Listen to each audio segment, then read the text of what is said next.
Hello friends, welcome to my channel. In today's video, I'll be setting up my August reading journal video. But before we jump into those spreads, I just want to give an update as to where we are in terms of the annual spreads. If you watched my last video for July, you know that I transitioned into a new journal, but I still kept all my annual spreads in this journal because I just didn't want to set them up all over again. So I figured I could just use them until I ran out of time. So the first one is like my bookshelfy.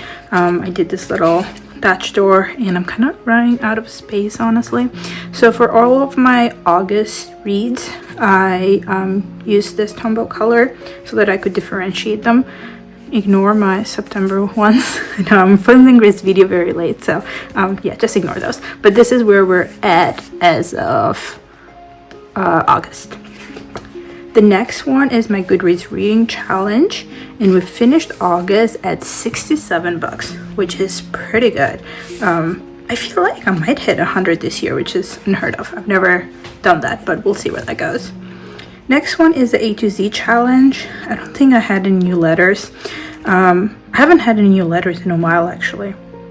I'm still missing D, I, V, Y, ZX. Why do I feel like I read something with Y? I need to double check that.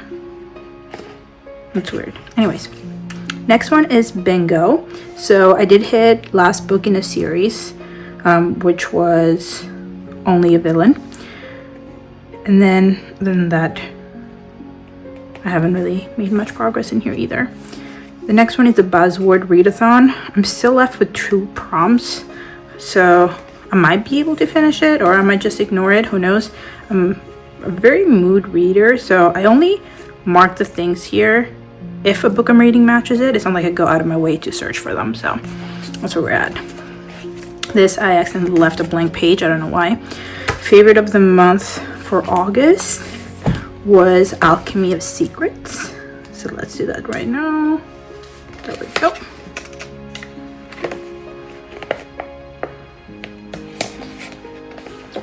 Cool. Yeah, I like seeing the spread, but I think I'm going to change it next year. Series. I finished one series. Look at me. Go me. So which is the Monsters. And this is kind of... Oh yeah, ignore this one because it's September, but it's kind of embarrassing. I've only finished one series. It's crazy. I've started so many. This is my physical TBR, which is getting out of hand. And so I did hit a few of these. I'm rethinking this spread for next year as well. Next is my ARC, When the Rainbow is Done, my historical fiction book club. I feel like I haven't attended in a while. And then goals, I suck. I haven't hit a single one. But my social media tracker has been exploding, so thank you so much for following me, especially my TikTok. I'm amazed. Like, we're at over 8,000 followers right now, which is insane. So thank you so much for following me there. And those were all of the annual spreads. Now let's dive into my August spreads. Now for the second part of the year, I'm using an Archer and Olive Neapolitan journal, which means that I get to interact with white paper, craft paper, and black paper. All of my August spreads were done on Blackout paper, which was a little bit intimidating at first, I'll be honest. I don't have a lot of stationery that looks good on black paper, and so I really needed to improvise. And also I needed to draw out a lot more than I would normally do. Now in terms of my cover page for August, I had this craft washi tape that I got from Journal Say, and I thought that it would look cool to do kind of like a brown and black kind of spread. I also had this teddy bear pet tape from Papermint Studio, which I'm obsessed with. I just never really know how to use this in any of my spreads because I don't really read a lot of books about teddy bears, which is a shame. I should do that. But yeah, I thought this would be a perfect fit for my cover page for August. Unfortunately, I don't think this pet tape is still available on her website. She usually sells out of things like so quickly. They literally sell out in like minutes. It's insane. But I really adore her art, and this is not sponsored by any means. Like, I just truly, genuinely love supporting women-owned businesses, but also because she's so talented. So I really love her stuff. So keep an eye out on her Instagram when the next drop is, because you won't be disappointed.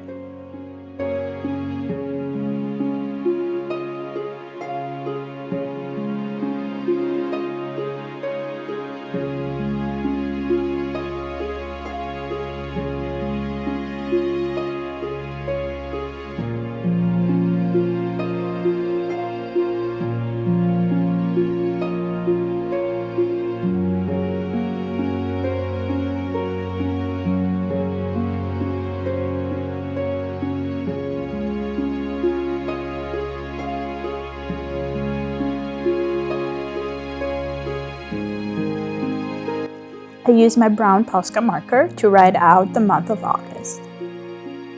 I got so much use out of these markers this time around because it's the only thing that looks good on black paper.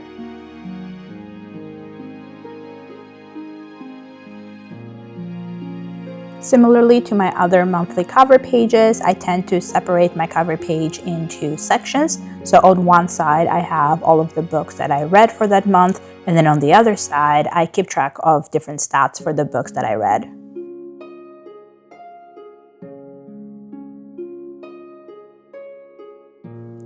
Now, reading-wise, August, I didn't read as many books as I normally would read.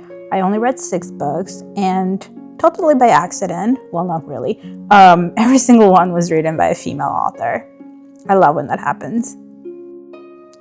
In terms of where they came from, I had 1 from Australia and 5 from the US.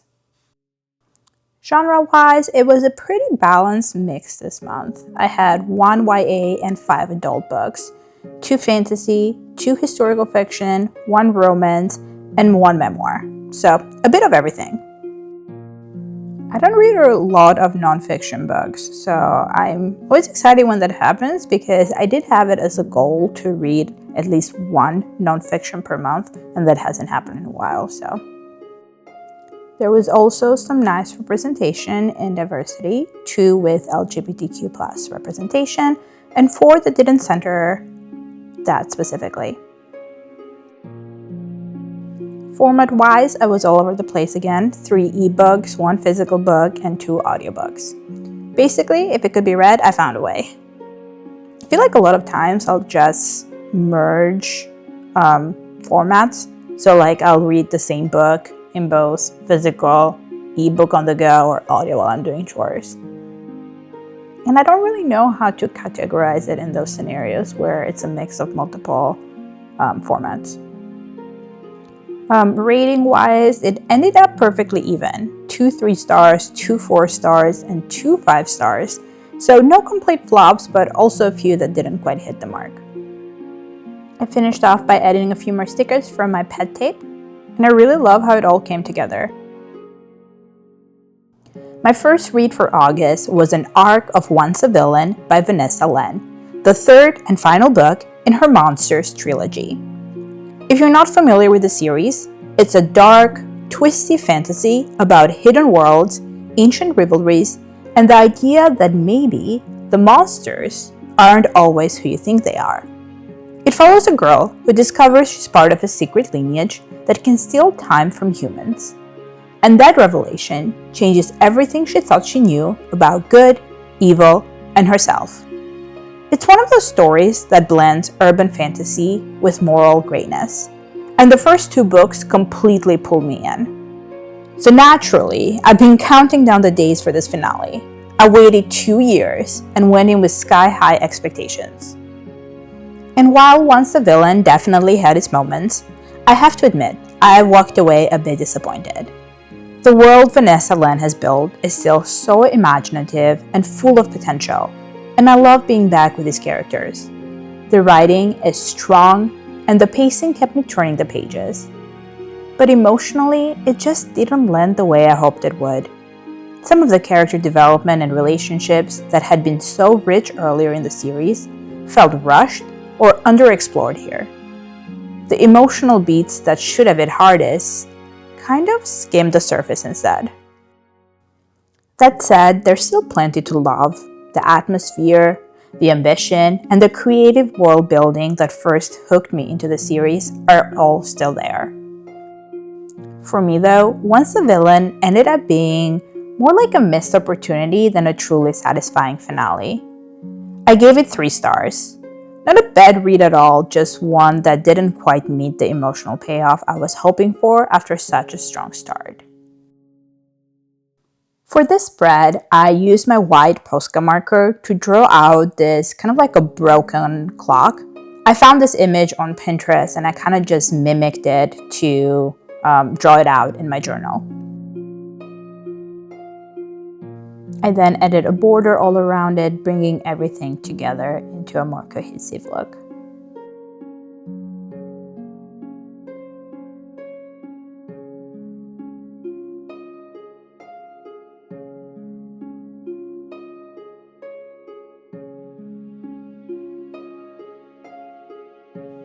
For the title, I used these Karin markers and they're very beautiful, but I don't know if it's like a user error or not, and like it worked perfectly fine with this spread specifically, but I feel like the tip of it doesn't have enough pigment, whereas the rest of it does, so it gives you kind of like this faded look. I loved how it came out in the spread, honestly, but I just don't know how to actually make it fully pigmented if I do want the full thing to be fully pigmented. You know what I mean? But it was still fun to like do lettering with them.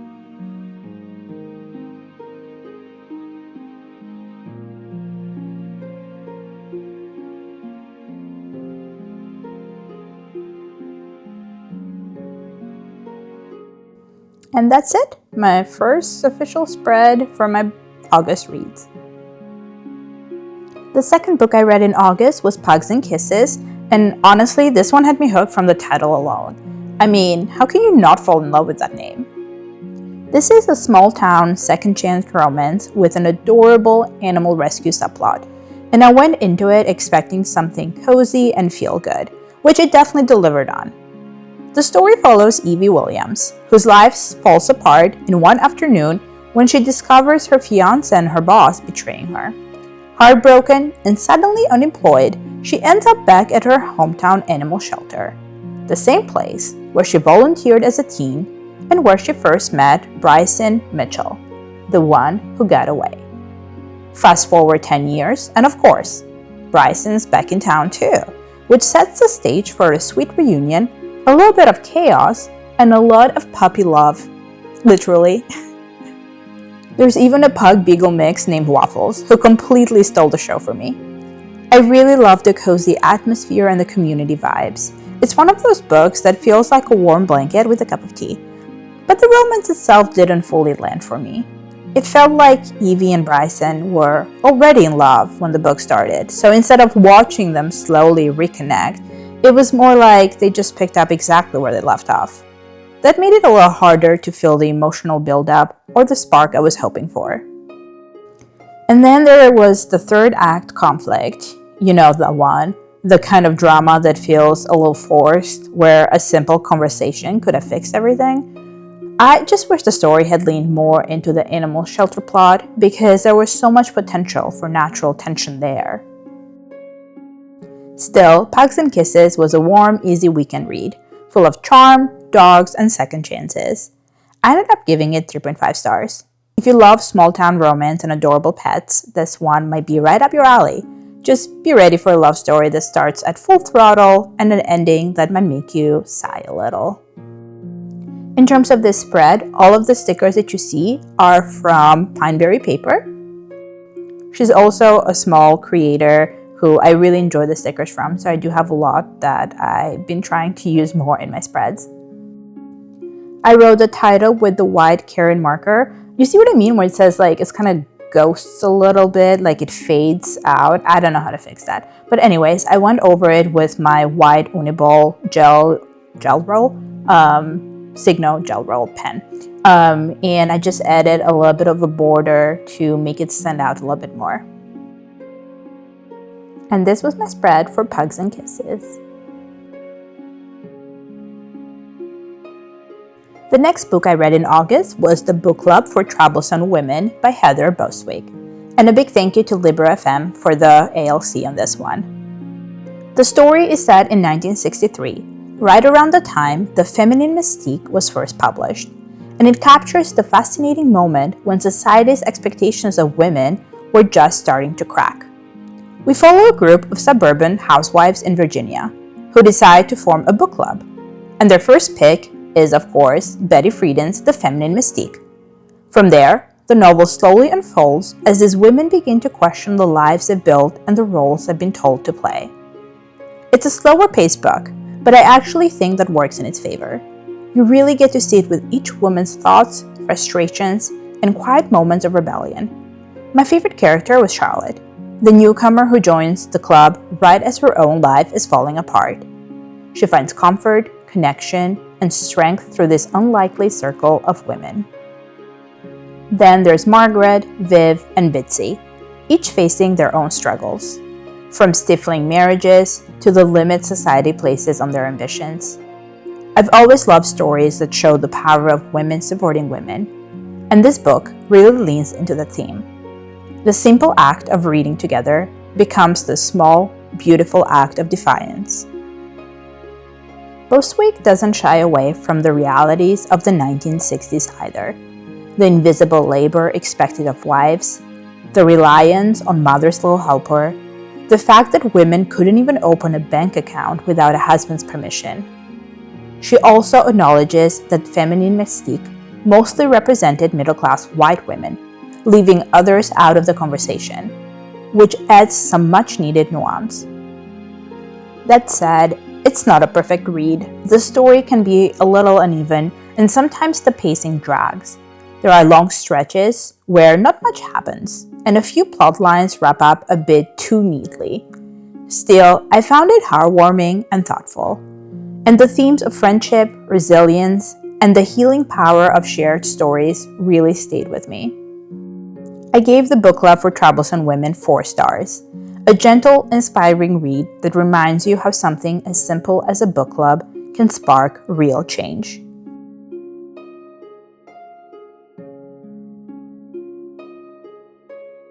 Now, in terms of the spread, the lace stickers, those are from Journal Say, whereas the women stickers, those are pet tape from London Gifties.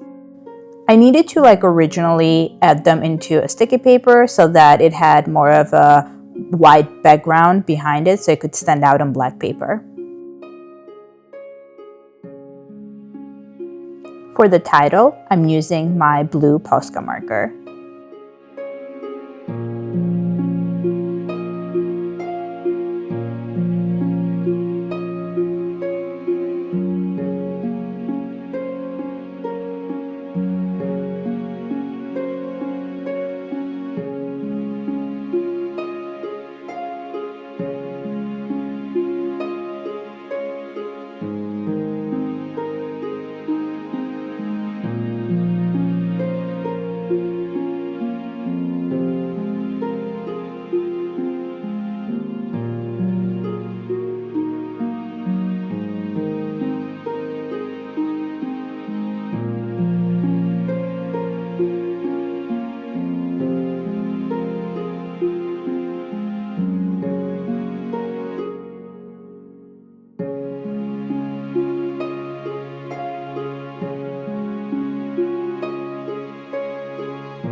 I thought the title needed a little bit more of a border, I guess, or something to make it stand out a little bit more, so I went over it with my white jelly roll.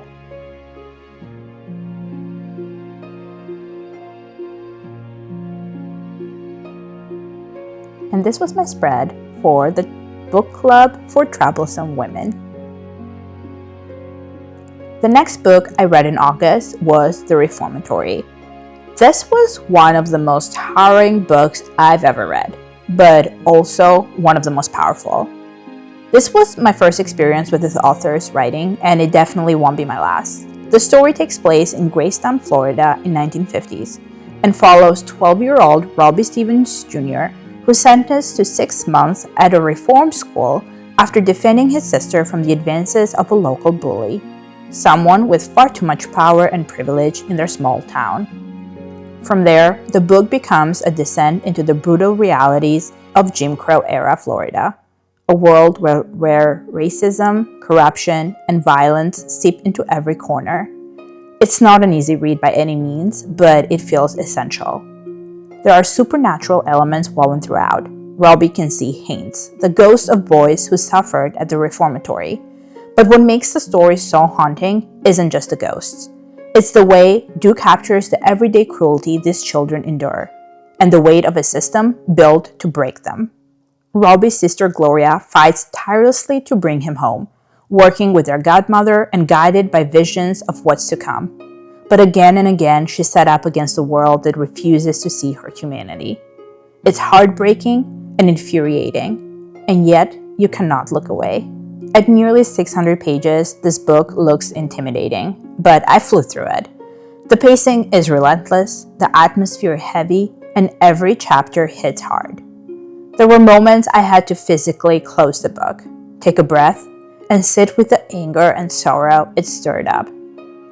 By the end, I was left shaken, gutted, but also deeply moved. The Reformatory isn't just a ghost story. It's a reckoning with a part of American history we cannot afford to forget. It's difficult, devastating, and unforgettable. One of those rare books that leaves a mark on you long after you've turned the last page. We read this book as part of my book club, and it made for such a fascinating discussion. What blew my mind is to find out that this reformatory school was actually operating until 2011. That is mind-blowing that this place remained open for over 100 years. In terms of the spread, I had this scrapbooking paper that I thought would be kind of cool and, spooky. But I had no idea how to go for this spread specifically. So I just trusted the process in the end, and I thought that it looked cool with the half black and half of the scrapbooking view. I used my white Posca marker to write out the name of the book, but I felt like it blended a bit too much with the background, so I just went ahead and created a border around it with my purple Posca marker. This just made it stand out a little bit more. And this was my spread for the Reformatory. The next book I read in August was The Last American Road Trip by Sarah Kendzior. And thank you so much to Flatiron Books for sending me a copy. This one is a memoir, but it's also a road trip across a country that feels both familiar and fractured. Kendzior takes her family on a cross-country journey, but it's not really about the logistics of travel.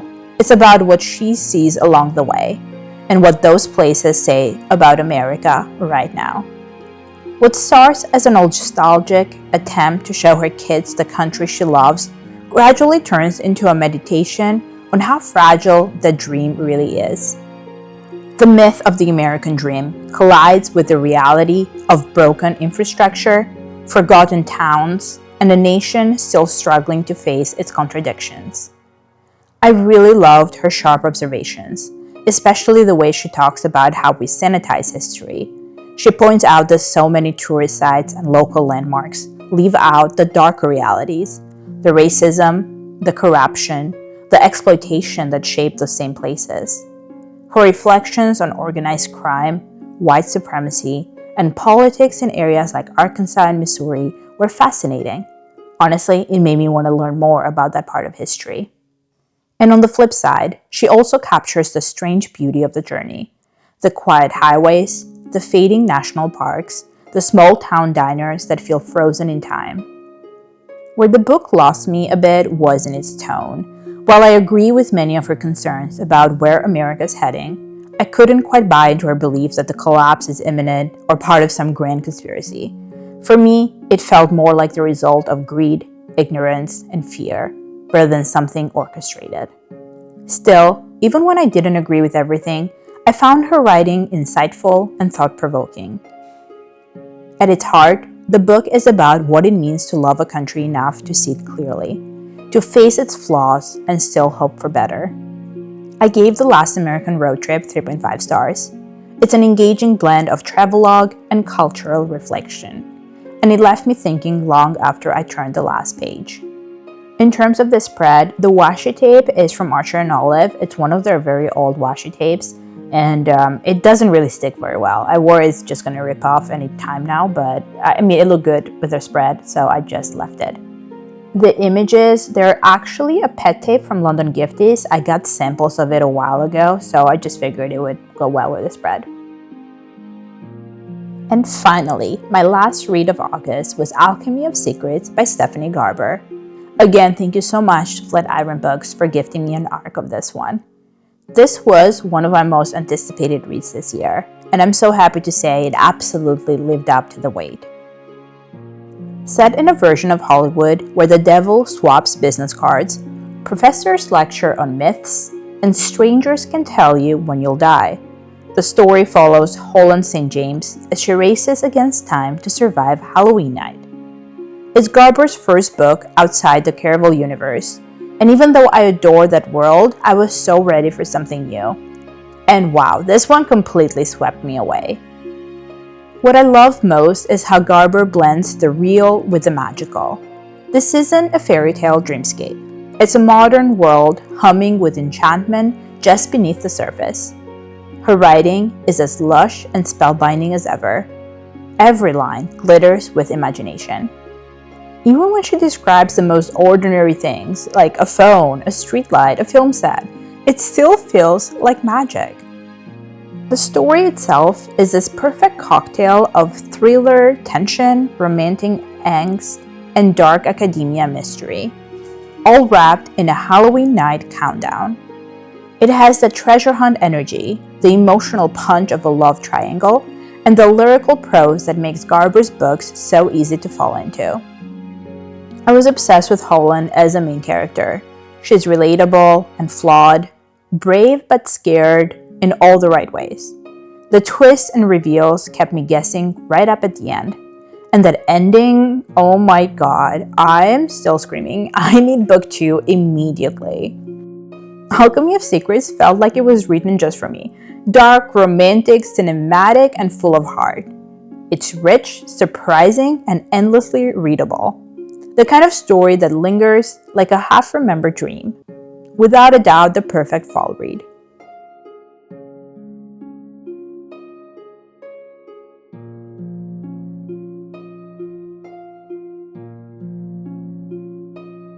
Now, in terms of the spread, I was really struggling with how best to create. And so I got a little bit inspired by the British edition of this book cover. It has this kind of like bluish flames, and I used my Karen markers because, like I mentioned earlier, they keep kind of like ghosting and fading, and so I felt like it would be perfect for the flames, and it worked out really well. I trusted the process until the end, and it paid off. I then used my gold jelly. This is the Uniball Signo gold gel pen. And they're probably like one of my favorite gel pens. I have them in every color. And so yeah, I love how the combination of the blue with the gold came together in the end.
And that wraps up my August reading journal. 6 books, 6 incredible journeys. Looking back, I love how varied this month was. I read everything from heartwarming small-town romance to historical fiction, memoir, literary horror, and even a little magical Hollywood chaos to end on a high note. If you've read any of these, or if one of them just made it into your TBR, let me know in the comments. I always love hearing what you are reading too. Thank you so much for watching, for hanging out with me and my August reads. Don't forget to like, subscribe, and follow along for my September reading journal setup.